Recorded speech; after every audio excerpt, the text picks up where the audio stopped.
Bismillahirrahmanirrahim. Nama diberi Zulaika binti Mustafa. Saya dari Sekolah Kebangsaan Bukit Bandaraya. Alhamdulillah, saya telah menghasilkan satu inovasi iaitu Smart Card Cawi Inklusif dan juga VR.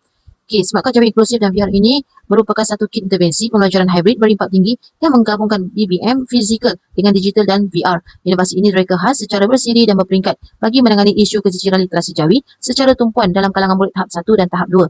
Ianya mengikut silibus di SKP. Okey, ini adalah bahan yang saya pertandingkan iaitu Jawi Explorer, iaitu Smart Card Jawi 1.0, 2.0, 3.0 dan juga 4.0. Okey, ini untuk tahun 1, tahun 2, tahun 3 dan juga tahun 4.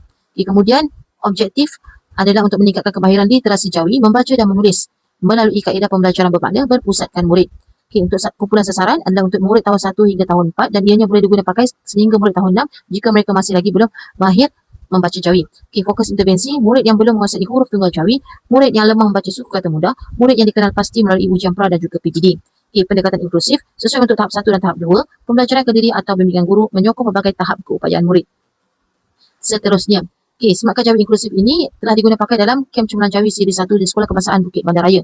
Okey, ianya untuk menangani isu keciciran literasi Jawi, murid motivasi dan fokus rendah, kekurangan BBM hybrid inklusif. Okey, kita boleh lihat di sini, ini adalah data analisis isu berkaitan dengan pelaksanaan inovasi tadi. Okey, secara rumusannya 40% pengurangan bilangan murid yang tidak mengenal huruf tunggal menurun daripada 100 kepada 60 orang. Okey, 60% pengurangan bilangan murid gagal mengeja suku kata mudah menurun daripada 100 kepada 40 orang. Kemudian 90% peningkatan pelibatan murid. Murid yang pasif dan cepat bosan berkurang daripada 100 kepada hanya 10 orang selepas penggunaan Smart Card Jawi Inklusif VR. Okey, seterusnya, keberkesanan dan juga potensi penyebarluasan untuk pengajaran, keberkesanan terhadap pengajaran guru, mudah diintegrasikan dalam RPH, menjebakkan masa pengajaran, membantu guru mengendalikan kelas, meningkatkan keyakinan. Kemudian untuk keberkesanan terhadap pembelajaran murid, 60% peningkatan prestasi di mana bilangan murid yang gagal mengeja suku kata mudah berjaya dikurangkan daripada 100 orang kepada 40 orang. Ia menunjukkan keberkesanan intervensi Smart Card Jawi Inklusif ini dalam meningkatkan penguasaan literasi Jawi.